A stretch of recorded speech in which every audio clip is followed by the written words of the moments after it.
Bonsoir chers téléspectateurs, merci de suivre les programmes de la télévision Africab, la chaîne du continent. Nous avons le plaisir de recevoir sur ce plateau de questions à débattre le tout premier ministre du président de la République, M. Macky Sall, en 2012, économiste financier. Il a eu une brillante carrière au sein d'institutions financières telles que la Banque de l'Habitat du Sénégal, la BST, pour ne citer que cela. Il est le président de l'Alliance pour la citoyenneté et le travail, M. Abdoul Mbaye. M. Abdoul Mbaye, bonsoir. Bonsoir, madame. Merci d'avoir accepté notre invitation. C'est avec plaisir que je le fais. Vous avez été le premier à être choisi comme chef du gouvernement du président Macky Sall en 2012. Quelles leçons avez-vous retenues de cette expérience? Tout d'abord, je dois dire que c'était une expérience totalement nouvelle pour le banquier que j'étais. Et j'ai eu beaucoup de plaisir à me mettre à la disposition de mon pays, à la disposition de mon peuple, également à prouver aux professionnels de la politique qu'il était possible d'avoir appartenu à une organisation internationale, à des entreprises privées, et tout en étant capable également d'apporter quelque chose au plan de la gouvernance publique. Et je me suis efforcé de faire le maximum de ce que je pouvais pour prouver qu'il y avait d'autres voies possibles de gouvernance publique, alliant efficacité, probité, et puis surtout action en faveur de sa population, puisque c'est ça, la politique. Depuis lors, on a constaté que nos relations se sont détériorées. À quoi cela est dû? Alors, relations détériorées, cela fait référence à des relations crypto-personnelles, c'est pas du tout le cas. Et puis surtout, je crois qu'il faut nuancer un peu en rappelant qu'il y a eu, après mon départ, et avant mon entrée en politique, bien évidemment, une période durant laquelle je suis resté quand même à la disposition du président Macky Sall, en créant et en animant un club de réflexion qui avait été baptisé Club Travail et Vertu, qui réfléchissait pour lui, qui produisait pour lui, qui mettait à sa disposition les fruits de notre réflexion en rapport à chaque fois avec ses propres préoccupations pour le Sénégal. Cela a duré de 2013 à 2016. Par contre, cette année-là, j'ai décidé d'entrer en politique et de devenir un opposant politique. Et pour proposer autre chose à mon pays, parce que je considérais que la voie qui était prise et qui ne correspondait plus à celle qui avait permis d'orienter les suffrages vers le président Macky Sall n'était plus respectée. Vous êtes devenu opposant. Vous avez créé votre parti, ACT? Absolument. J'ai donc créé un parti qui s'appelle Alliance pour la citoyenneté et le travail, ACT. Alors, pourquoi alliance, pourquoi citoyenneté, pourquoi travail? Alliance, parce qu'on considère évidemment qu'il faut être ensemble pour pouvoir réaliser de grandes choses, notamment sur le plan politique. Citoyenneté, parce qu'on considère que le cœur de la politique doit être la citoyenneté.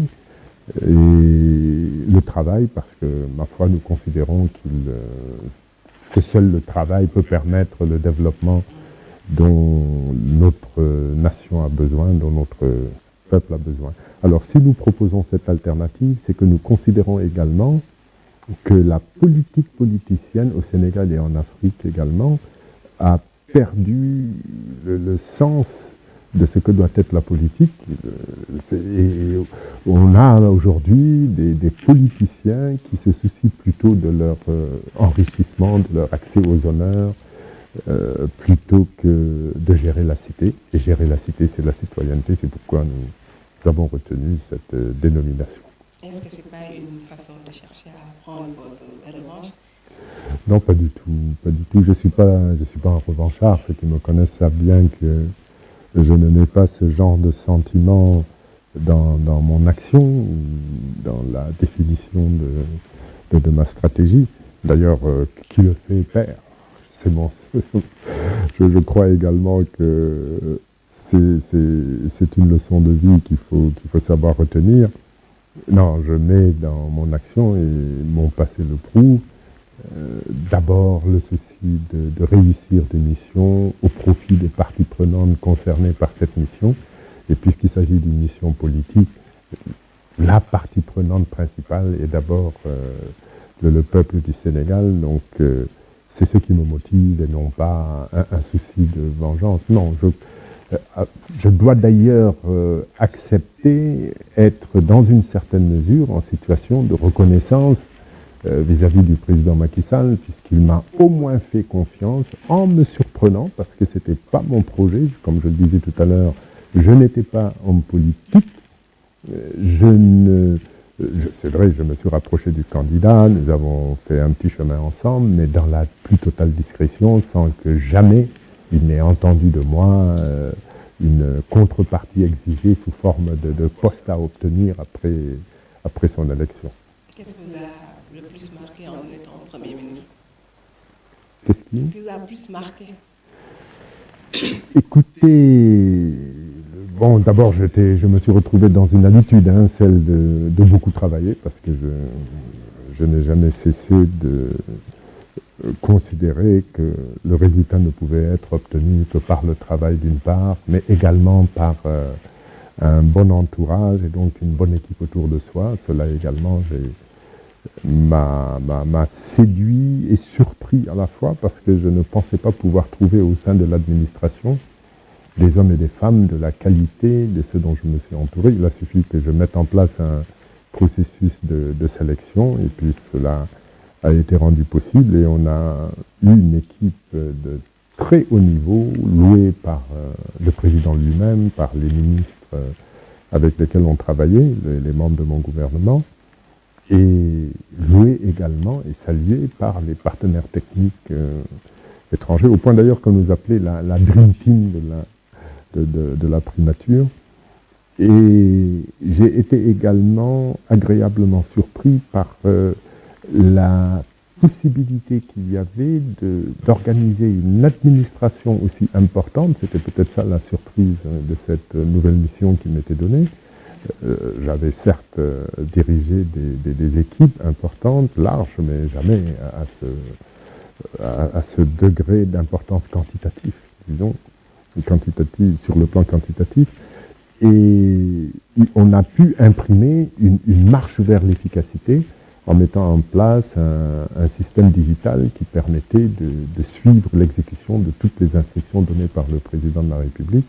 Et ça a donné à la fois un enthousiasme et tout le monde a accepté de marcher au pas dans les directions qui étaient tracées, qui étaient données par la vision du président de la République. D'accord. M. Mbaye, l'économie sénégalaise semble être au beau fixe, du moins au regard de nombreuses réalisations infrastructurelles notées à travers tout le pays. Avez-vous cette même appréciation? Sinon, quels sont les secteurs qui battent de l'aile? Bon, d'abord, ce qu'il faut savoir, c'est que de nombreuses réalisations peuvent créer de la difficulté économique. Donc, on ne juge pas une réussite économique au nombre d'infrastructures réalisées. Et je suis sûr que je vous mettrais mal à l'aise si je vous disais de les citer toutes pour en avoir une appréciation très claire. Bien au contraire, être orienté réalisation d'infrastructures de prestige, avec parfois des éléphants blancs, c'est peut-être prendre le risque d'oublier les priorités attendues ou fixées par le peuple lui-même. Et en disant cela, si aujourd'hui on devait faire un bilan sur le plan macroéconomique, il faut quand même savoir que le Sénégal a atteint un taux d'endettement très élevé, qui correspond à une impasse. Nous en sommes à plus de 75%, quoi que puissent en dire les chiffres officiels, et je crois que depuis qu'il les taise, c'est qu'on a dépassé les 70%. Nous avons un déficit budgétaire devenu abyssal, qui dépasse les 6%. Nous avons également, évidemment, des secteurs, comme vous l'indiquiez tout à l'heure, qui sont en panne, qu'il s'agisse de l'agriculture, de la pêche, de la santé, de l'éducation. Peut-être seulement peut-on considérer que les immeubles dans Dakar se portent bien. Il semblerait d'ailleurs, lorsqu'on fait des comparaisons avec d'autres pays, que cela puisse être le signe d'un argent mal acquis que l'on place dans ce secteur. Mais hormis ce secteur, très sincèrement, je ne vois pas un secteur qu'on puisse qualifier comme marchant bien, fonctionnant bien. Et ce qui est le plus douloureux pour les populations, c'est pourquoi je vais terminer par là, c'est évidemment l'inflation, la hausse des prix. La hausse des prix avec l'appauvrissement que cela implique, puisqu'elle a également pour caractéristique de porter sur des produits locaux et notamment alimentaires, ce qui évidemment pose de sérieux problèmes au niveau des populations. Et c'est aussi le signe d'un gros échec au niveau de l'agriculture sénégalaise, alors que c'est là que réside, c'est de ça dont vivent l'essentiel des populations, aussi bien celles qui travaillent dans l'agriculture que celles qui consomment les produits de l'agriculture. Donc très sincèrement, si je dois émettre un avis global, objectif, l'économie sénégalaise ne se porte pas bien en ce moment. Il y a certes eu des causes exogènes, il y a eu la crise de la Covid-19, il y a eu également le petit choc pétrolier, mais très sincèrement, il y a des causes endogènes importantes, et c'est peut-être parmi elles certaines m'ont poussé à devenir opposant, notamment quand on évoque l'agriculture.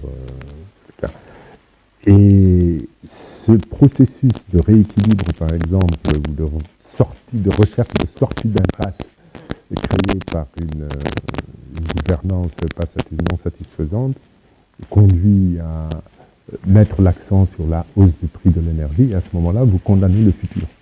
C'est-à-dire que le facteur de production essentiel, quand vous le renchérissez à ce point, vous perdez quasiment de manière définitive la compétitivité de votre économie. D'accord. Quelle analyse faites-vous de l'immigration clandestine? L'immigration clandestine. Écoutez, l'immigration clandestine, il faut la regretter profondément, mais elle doit être considérée comme une conséquence de la mauvaise situation économique. L'immigration clandestine n'existe pas en France,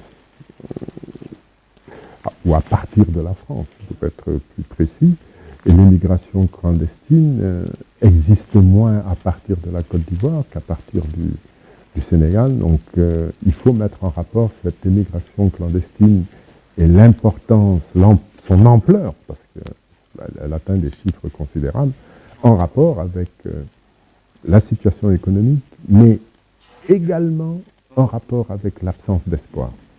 Et c'est probablement cela qui est le plus grave, c'est que nous avons une jeunesse qui non seulement souffre d'inactivité, de pauvreté, mais qui aussi n'a pas foi en l'avenir et ne voit pas ce qui pourrait être porteur de promesses dans la gouvernance telle qu'elle existe de notre pays. Donc là aussi, la solution doit être politique. Il faut redonner espoir à cette jeunesse, à mon avis, en évitant la facilité populiste. Il faut vraiment réfléchir à ce qui peut permettre de régler les problèmes, parce que se contenter de slogans allant dans le sens de ce que souhaite entendre cette jeunesse, sans que cela ne corresponde à du réalisme, c'est-à-dire à des possibilités de mise en œuvre de solutions sortant de la crise, ça c'est prendre un très gros risque et c'est repousser un peu plus tard une explosion qui de toute façon viendra demain. Et je suis désolé de le dire, mais cette explosion que nous avons vécue, elle produit en partie de l'immigration clandestine, mais elle produit aussi de la violence. Et l'explosion de violence qui a eu lieu au Sénégal en mars 2021, puis qui s'est répétée en juin 2023, nous l'avions malheureusement prévu comme inéluctable en raison principalement des difficultés économiques et de l'absence d'espoir. Monsieur Maï, nous savons que vous avez des relations familiales avec le Mali, mais sur un autre plan, avez-vous noué des contacts avec la classe politique? Alors je vous confirme que je suis un enfant du Soudan ancien, un enfant de la fédération du Mali, puisque ma mère est originaire de Diré, elle est Dira de Diré. Et évidemment, une partie de notre famille se trouve au Mali. J'ai eu par le passé des relations avec des hommes politiques maliens, d'ailleurs sans faire de la politique à l'époque, puisque je n'étais pas homme politique, mais très sincèrement aujourd'hui, le renouvellement des dirigeants maliens ne me met pas en relation particulière avec certains d'entre eux, j'avoue ne pas les connaître. Par contre, j'apprécie beaucoup le ministre des Affaires étrangères, Abdoulaye Diop, que l'on voit souvent à travers les médias, mais je ne le connais pas à titre personnel. D'accord. Êtes-vous satisfait du niveau des échanges économiques entre le Mali et le Sénégal? Que proposez-vous pour booster davantage cette coopération indispensable entre les deux pays? Leur réalité leur donne beaucoup d'importance, aussi bien au Sénégal qu'au Mali. Je vous cite le premier chiffre qui me vient à l'esprit. Plus de 20% des exportations sénégalaises sont systématiquement destinées au Mali. Et la logistique de leur acheminement vers le Mali crée également de l'activité économique induite au niveau du Sénégal. Et je crois beaucoup en l'intégration économique africaine. C'est ma vision du panafricanisme. Et c'est ce d'ailleurs qui a motivé mon premier choix professionnel lorsque j'ai décidé de travailler au sein de la Banque centrale des États de l'Afrique de l'Ouest. Et il faut accepter que la consolidation de l'intégration économique sous-régionale passe par des relations bilatérales fortes. Et dans le cas du Sénégal et du Mali, il faut vraiment que, en raison du passé, en raison de ce territoire commun qui a été partagé et qui a donné lieu à des liens familiaux nombreux, en raison des populations identiques que l'on retrouve d'un côté et de l'autre de la frontière, que cette intégration bilatérale entre les deux pays serve de locomotive pour le reste de l'intégration régionale. À cet égard, il est important que le train roule de nouveau entre Dakar et Bamako. C'est un élément important de cette intégration. Et dans notre programme politique, nous allons au-delà de cela. Dès lors que nous devrons réfléchir, et nous proposons de mettre en place une intégration régionale avec les pays frontaliers du Sénégal, nous privilégions la mise en valeur, malheureusement, de la zone la plus pauvre de notre pays, le sud-est du Sénégal, comme lieu de consolidation de cette union régionale avec la Gambie, la Guinée-Bissau, la Guinée, le Mali, et la mise en valeur de tout le potentiel malien et minier autour de cette zone, et hydroélectrique d'ailleurs, puisque pour développer des mines, pour développer des industries minières, de mise en valeur des productions minières, il faut également de l'énergie bon marché. Tout est en place pour permettre de créer un cœur d'intégration économique au niveau de ces zones frontalières. La sous-région est confrontée à des crises sociopolitiques. Pensez-vous que les coups d'État se justifient? Écoutez, moi je vois d'abord la pauvreté. Malheureusement, on nous gargarise avec des taux de croissance de 5%, 6%. C'est insignifiant lorsque ça existe par rapport aux besoins des populations. Nous avons une population pauvre, parmi les plus pauvres du monde, une population qui parfois s'appauvrit davantage, notamment à la faveur des chocs externes, mais aussi en raison de malgouvernance économique. Nous avons une jeunesse dont le nombre explose et une jeunesse sans espoir, on en parlait tout à l'heure. Il y a là les ingrédients qui font l'instabilité. Et il suffit à chaque fois ou d'insécurité dans certains cas, ou d'une petite étincelle à caractère politico-social pour que les choses explosent. Et je puis malheureusement dire, en regrettant ce constat, que nul n'est à l'abri. Nul n'est à l'abri. Il faut trouver non seulement les nouveaux messages à adresser à une jeunesse impatiente, à une population fatiguée, parce que c'est le terme qu'il faut utiliser.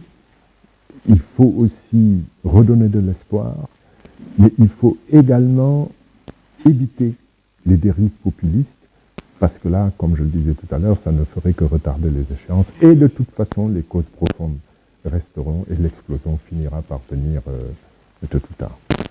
D'accord, moi j'aimerais juste une dernière question. Vous êtes candidat à l'élection présidentielle de février 2024. Oui, je vous le confirme, je suis candidat à la prochaine élection présidentielle de mon pays. Elle aura lieu en 2024. D'accord. Et juste un dernier mot à l'endroit de la diaspora africaine. La diaspora sénégalaise, d'abord, évidemment, puisque ce sont des électeurs importants, dans le sens où, d'abord, leur vote arrive en premier. Ils indiquent presque la voie qui va être prise par le scrutin. Mais ce sont des électeurs importants également parce qu'ils sont soutiens de familles importantes et ils sont, dans ce cadre, en mesure de délivrer des messages avant le vote.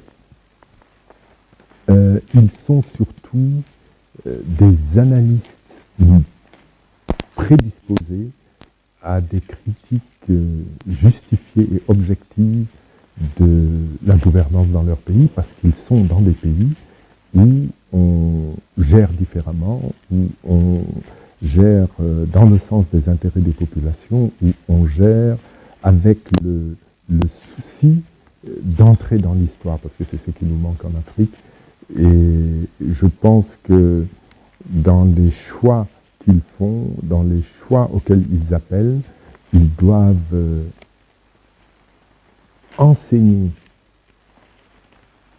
à ceux qui sont restés ici, à leurs compatriotes, de savoir faire le bon choix en fonction du passé des candidats, en fonction de leur programme bien entendu, mais en fonction d'un critère que je trouve fondamental, ces personnes, ce candidat, en fonction de son passé, peut-on attendre de lui une démarche, un projet, une gouvernance orientée vers la satisfaction des préoccupations principales des populations, plutôt qu'orientée vers la recherche d'honneur ou malheureusement le plus souvent d'enrichissement illicite.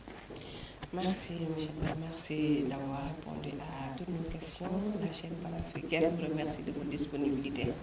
Merci de m'avoir permis de m'exprimer sur des questions aussi importantes que celles que vous avez posées. Merci beaucoup. Chers téléspectateurs, merci d'avoir suivi votre émission. Je vous donne rendez-vous prochainement avec une autre personnalité. Merci et bonsoir.